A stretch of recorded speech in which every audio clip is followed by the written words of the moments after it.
अस्सलाम वालेकुम। आज हमने स्टार्ट करना है 9th class physics chapter number 1 जिसका नेम है फिजिकल क्वांटिटीज़ एंड मेजरमेंट्स। इस चैप्टर में हमने पढ़ना फिजिकल क्वांटिटीज़ किसको बोलते हैं, उनके यूनिट्स क्या हैं, उनको मेजर किस तरह किया जाता है, उनके लिए इंस्ट्रूमेंट्स क्या क्या होते हैं और उनको किन किन यूनिट्स में मेजर किया जा सकता है। सबसे पहले हमारे पास इस चैप्टर में हमारे पास आती है इंट्रोडक्शन ऑफ फिजिक्स। फिजिक्स क्या चीज़ है, फिजिक्स कहाँ से मतलब वर्ड डिराइव हुआ है, फिजिक्स की सिग्निफिकेंस हमारी ज़िंदगी में क्या है, फिजिक्स की कौन कौन सी ब्रांचेज हैं, उनकी हमारी ज़िंदगी में क्या क्या इंपॉर्टेंस है, ये सब कुछ। उस सब पर जाने से पहले हमारे पास word science.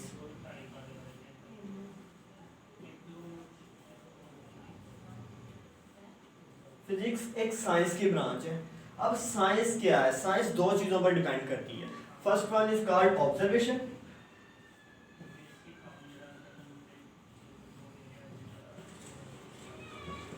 Observation and second one is called calculation.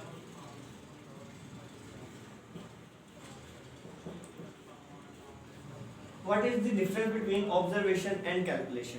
जब हम किसी भी चीज़ को अपनी आम आंख से या किसी भी इंस्ट्रूमेंट के जरिए ऑब्जर्व करते हैं तो वो हमारी मतलब मुशाहदा करते हैं तो वो हमारी ऑब्जर्वेशन होती है।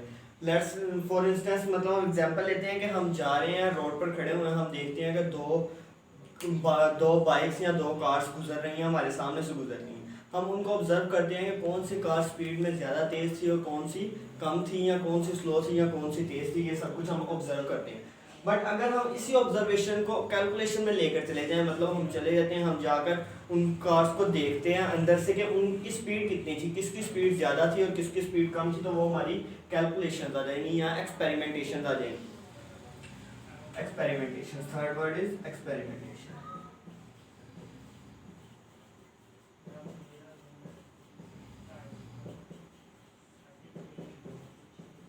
तो ऐसा नॉलेज जो हम अपनी ऑब्जर्वेशन और एक्सपेरिमेंटेशन और कैलकुलेशन से गेन करते हैं उसको साइंस बोलते हैं। अब साइंस, जब से इंसान है तब से साइंस चलती आ रही है, तब से कोई ना कोई नॉलेज इंसान ऑब्जर्व करता आ रहा है, ऑब्जर्वेशंस करता आ रहा है, उन पर एक्सपेरिमेंटेशंस करता आ रहा है। अब हम ज़रा साइंस की थोड़ी सी हिस्ट्री पढ़ लेते हैं, मतलब जो हम फिजिक्स आज पढ़ने लगे हैं, इंट्रोडक्शन लेने लगे हैं, उसकी हिस्ट्री क्या थी। अब before 18th century knowledge of the man is very less, मतलब जो इंसान के पास नॉलेज था वो बहुत कम था। वो इतना कम था कि हमारे पास जो आज सारी ब्रांचेज हैं, physics, math, chemistry, biology, stat, ये सारी की सारी ब्रांचेज सिर्फ एक subject named as natural philosophy, natural philosophy.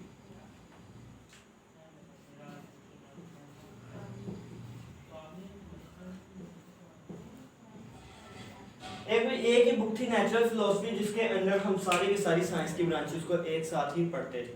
फिर उसके बाद आहिस्ता आहिस्ता ऑब्जर्वेशन ज़्यादा होती गई, आहिस्ता आहिस्ता हमारे नॉलेज में इजाफा होता गया, 18th सेंचुरी आ गई। 18th सेंचुरी में ये बुक भी दो सब बुक्स में डिवाइड हो गई। First one is physical sciences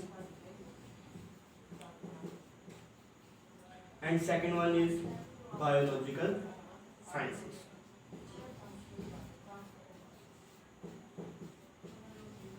ऐसा तमाम नॉलेज, ऐसे तमाम ऑब्जर्वेशन, ऐसे तमाम कैलकुलेशन, ऐसी तमाम एक्सपेरिमेंटेशन जो कि नॉन लिविंग थिंग्स से रिलेट करती थी, कंसर्न करनी थी, उनको हमने फिजिकल साइंसेज में रखा।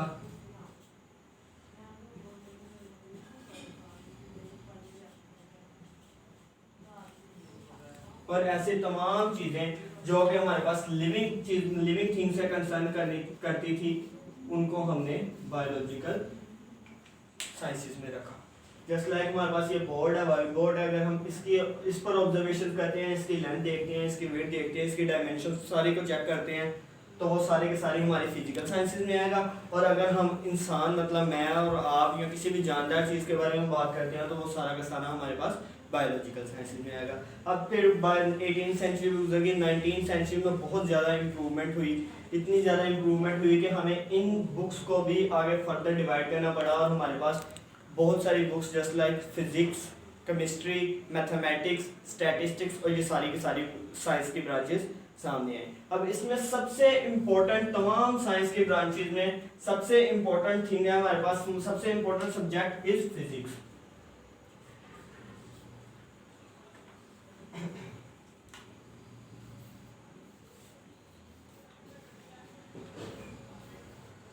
फिजिक्स सबसे इम्पोर्टेंट, तमाम साइंस सब्जेक्ट्स में सबसे इम्पोर्टेंट सब्जेक्ट फिजिक्स को कंसीडर किया जाता है।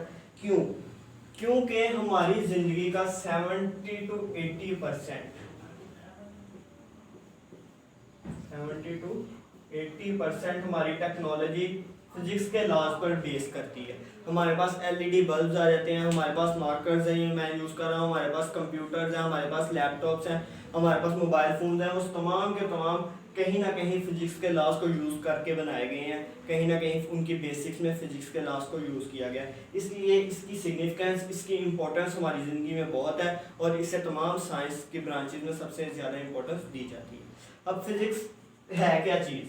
सबसे पहले physics is the study of matter, energy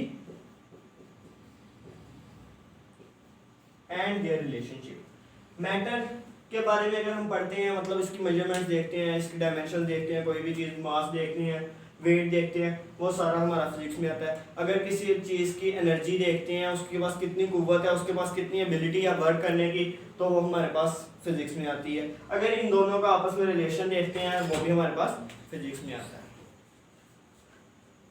अब हम आगे फिजिक्स की फर्दर जो ब्रांचेज है, सब ब्रांचेज हैं जो आपकी बुक में 9th क्लास की बुक में 9 ब्रांचेज टोटल डिस्कस की गई हैं, उन सबको हम अभी पढ़ेंगे।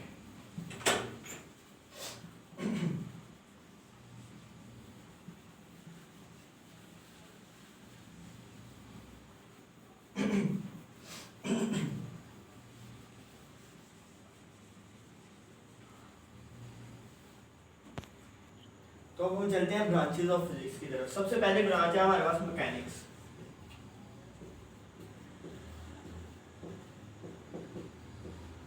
मैकेनिक्स में हम पढ़ते हैं मोशन को।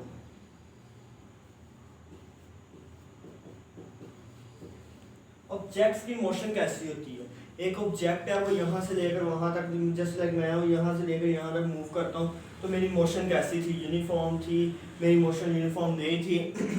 या मेरी मोशन के इफेक्ट्स क्या हुए एयर पर, या कोई किसी भी ऑब्जेक्ट के बारे में अगर हम मोशन के बारे में पढ़ रहे हैं, वो किस तरह प्रोड्यूस हुई, उसकी वजह क्या थी, और उस मोशन की वजह से क्या क्या इफेक्ट्स आए, इस सब को हम मैकेनिक्स में पढ़ते हैं।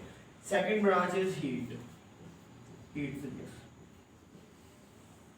हीट फिजिक्स में हम पढ़ते हैं कि हीट कैसे प्रोड्यूस होती है। लेट्स सपोज कि एक जगह पर हीट है, वो क्यों हो रही है, क्या वजह है कि एक बॉडी की हीट पैदा हो रही है, उसकी नेचर क्या है, ज़्यादा हॉट है ऑब्जेक्ट या ज़्यादा कूल है, या क्या है उसका इशू है। और उसके बाद इसमें दूसरी चीज़ पढ़ी जाती है मोड ऑफ ट्रांसफर। एक पॉइंट से दूसरे पॉइंट तक हीट के ट्रांसफर होने के कितने वेज हैं, उन वेज में क्या क्या चीज़ें आती हैं, उन पर क्या क्या फैक्टर्स होते हैं, सब कुछ हम इसमें पढ़ते हैं। Third one is sound. Sound के बारे में हम लोग पहले से जानते हैं, फिर भी हम थोड़ा सा ओवरव्यू ले लेते हैं। मैं बोल रहा हूँ, आप लोग सामने बैठे सुन रहे हैं, ये कैसे सुन रहे हैं? मेरी जुबान से कुछ अल्फाज निकल रहे हैं, वो साउंड वेव्स के जरिए आपके कानों में, आपके एयर से टकरा रहे हैं, जिसकी वजह से आप सुन रहे हैं। तो इसमें हम पढ़ते हैं साउंड वेव्स को, उनकी प्रोडक्शन को, साउंड वेव्स कैसे प्रोड्यूस होती हैं, उनके ट्रैवल करने का मैकेनिज्म क्या क्या है, वो किस किस चीज़ पर उनकी ट्रैवल कर रही है, उनको किस किस चीज़ पर डिपेंड करती है, ये सब कुछ हम इसमें पढ़ते हैं। Fourth one is light.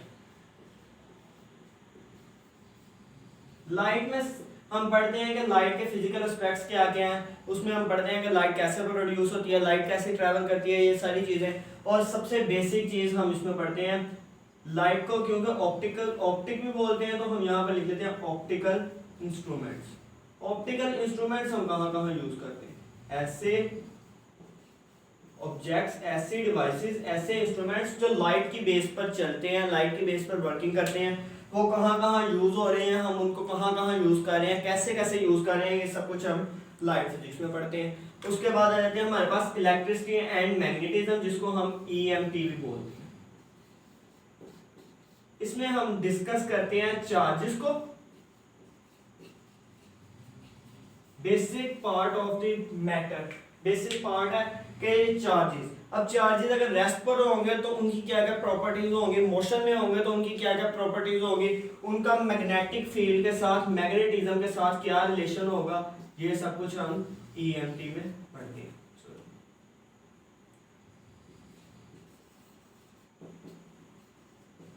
Magnetism में पढ़ते हैं। उसके बाद हमारे पास आ जाती है atomic physics.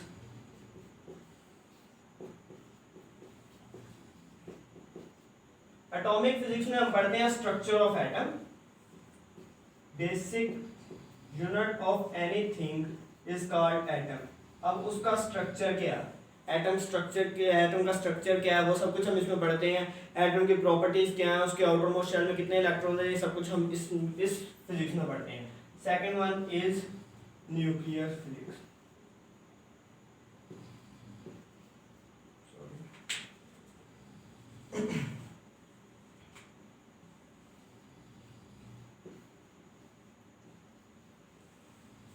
Nuclear physics, nuclear physics में हम पढ़ते हैं जब काफ़ी सारे न्यूक्लियाई कंबाइन होते हैं एटम के अंदर, एटम का बेसिक पार्ट, एटम का हार्ट जो होता है वो न्यूक्लियस होता है। अब वो न्यूक्लियस क्या क्या प्रॉपर्टीज है न्यूक्लियस की, उसके अंदर पाए जाने वाले सब एटॉमिक पार्टिकल्स जो हैं उनकी क्या क्या प्रॉपर्टीज है, उनके नंबर्स कितने हैं, वो कितनी तादाद में पाए जा रहे हैं, ये सब कुछ हम इसमें पढ़ते हैं।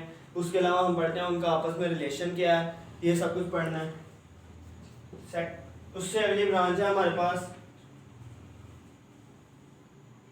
अगली ब्रांच है हमारे पास प्लाज्मा फिजिक्स। प्लाज्मा, अभी तक हमने जितने भी आप लोगों ने 8th क्लास तक या इससे आगे जितने अभी भी तक जो भी पढ़ा वो आपने पढ़ा कि 3 states of matter, solid, liquid, gas. Plasma is the 4th state of matter.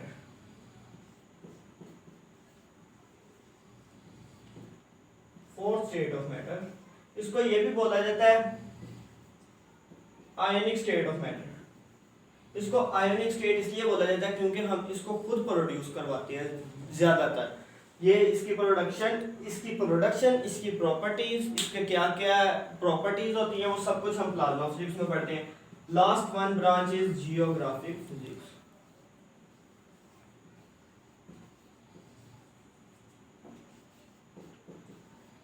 हम लोग अर्थ पर देखते हैं, हमें सामने नजर आ रहा है कि कहाँ पर क्या चीज़ है, हमें नजर आ रहा है पहाड़ियाँ कहाँ है, हमें नजर आ रहा है जंगल कहाँ है, कहाँ समंदर है, ये सब कुछ नजर आ रहा है। पर अर्थ के अंदर, अर्थ के सरफेस के नीचे कहाँ पर ऑयल है, कहाँ पर फ्यूल्स हैं, कहाँ पर कोई गैसेस वगैरह पाई जाती हैं, कहाँ उसकी क्रस्ट कैसी हैं, ये सब कुछ हम इसमें पढ़ते हैं under the surface of earth. हम ये पढ़ते हैं कि इस सरफेस ऑफ अर्थ के नीचे क्या क्या चीज़ें कहाँ कहाँ पाई जाती हैं, ये सब कुछ हम जियोग्राफी में पढ़ते हैं। ये हमारा आज का लेक्चर था। हमने इसमें पढ़ा, हमने इसमें देखा कि साइंस किसे बोलते हैं, साइंस का बैकग्राउंड क्या था, फिजिक्स क्या होती है, फिजिक्स की इंपॉर्टेंस हमारी ज़िंदगी में क्यों है, उसकी बेसिक ब्रांचेस 9 हमने वो पढ़ी। नेक्स्ट लेक्चर में हम लोग पढ़ेंगे कि फिजिकल क्वांटिटीज़ क्या होती हैं, फिजिकल क्वांटिटीज़ जो कि इस चैप्टर का मेन कोर पॉइंट है, जो कि इस चैप्टर की बेसिक्स है, हम उसको पढ़ेंगे। वो क्या होती हैं, उनको हम किस तरह से मेजर कर सकते हैं, कौन कौन से यूनिट्स हैं, कौन कौन से इंस्ट्रूमेंट्स हैं, वो सब कुछ हम अगले लेक्चर में